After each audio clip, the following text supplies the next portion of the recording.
facts you state are correct. Most of them are either not.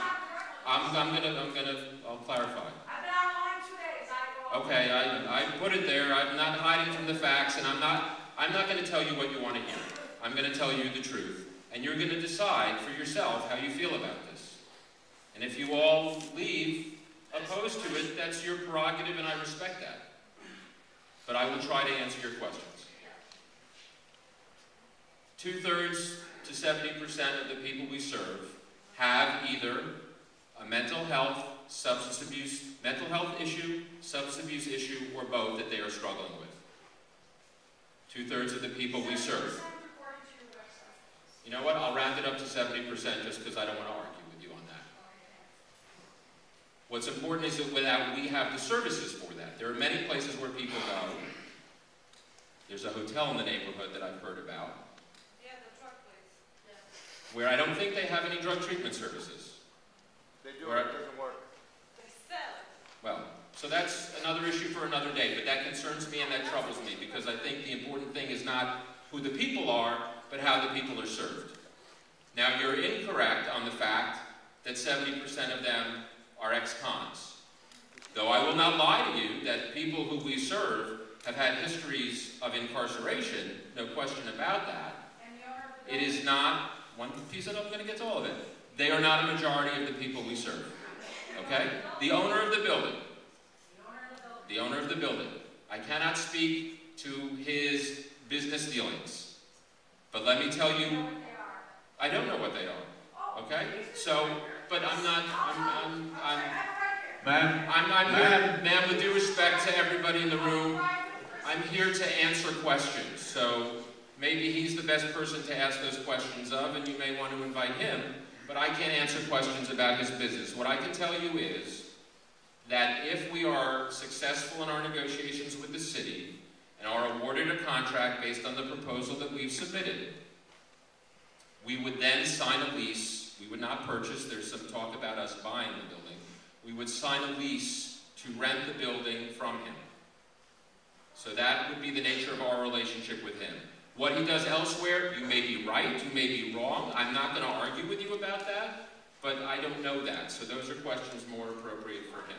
But thank you. Wait, one at a time. Yes, sir. Hi. My name is J.R. Ortega, and I live at 66 Clay Street, unfortunately, which is a drug house that, other people know about.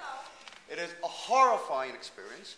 It is an absolute horrible place, and it does absolutely nothing for nobody, with the exception, the owner basically makes you go to a place called CIS Counseling Service. They charge your Medicaid, which you guys are paying in taxes, over $400 per week. That's $1,800 a month, $1,600 a month, plus another $215 they get from us from the state. So they make close to $2,000 per person. I live in a 10-foot by 10-foot room. Between both of us, me and my roommate, we're paying $4,000 for that place, which actually you guys are paying in tax dollars. The place does absolutely nothing. You go into the CIS counseling, you sit down. Before you get to share around the room your name, they come in with message cards, they give them to you, and you leave. The second thing that they have is they have wonderful psychiatrists there. You go in there, you tell them, listen, I'm feeling depressed. Save your story, Sonny. What do you need? Oh, I need Xanax, I need Clonopins, I need this, I need that. They give you approximately between $1,500 to $2,000 worth of prescriptions that I don't need. That's why I've never cashed them in. But the majority of these people that are in these houses will cash these in, and they will go to the corner and they will sell them to your kids in high school very easily. And this is exactly what will happen at State Center.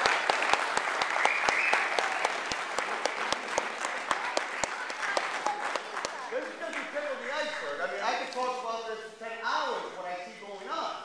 I mean, what I see going on in our supermarkets, how prices are skyrocketing, because these so-called 70% of criminals that are coming in here, they go in and they shoplift. So obviously they shoplift. I've seen people in the house where I live in that have gone into key food and have taken 20 of those big things of Maxwell House coffee that costs us like $14, sell them in the street for $5 so they can buy some product, and we're the ones that end up now, next time we do Maxwell House, we got to pay $15, $16 for it. This is one block away. JR, I mean, my opinion, I've also been to BRC also in the city, and this is about 2 years ago. I was a client of BRC. BRC did absolutely, positively, 100% nothing for meals. The only thing that they did for me was they did give me at lunchtime on some macaroni and cheese. That's the most that they could. They charged a living day out of what do you call it? Out of the EBT card or the Medicaid card, which you guys paid for, but it did absolutely nothing for me. BRC, in my opinion, is one of the most corrupt organizations I've ever met.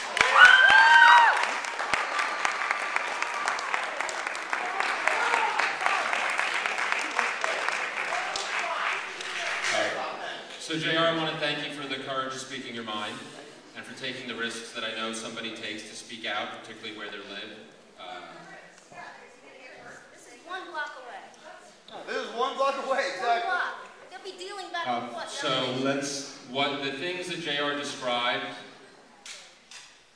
in my mind, and I don't know all the facts, to me amount to Medicaid fraud. And I think they're worthy of investigation, and I hope that they are. I'm sorry you didn't have a good experience at BRC, but BRC is very different than CSI or CIS. Or BRC changed in just 2 years. CSI owns, by the way, 15 so of these houses.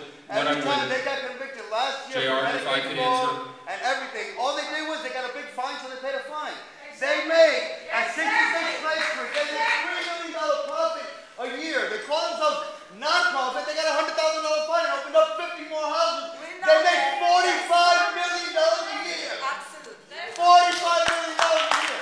And now they're 66 Clay Street. Now we're at the 60 million in court. So all that's going to happen. I'm happy to respond if people want me to. If people also just want to speak and want me to listen and not speak, I'm happy to do that too. So Another question, please. So you don't want me to answer the questions? Wait, can I just, Again?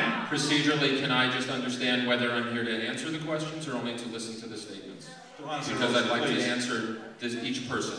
Oh, sure, please. Okay, so if you'll give me the opportunity.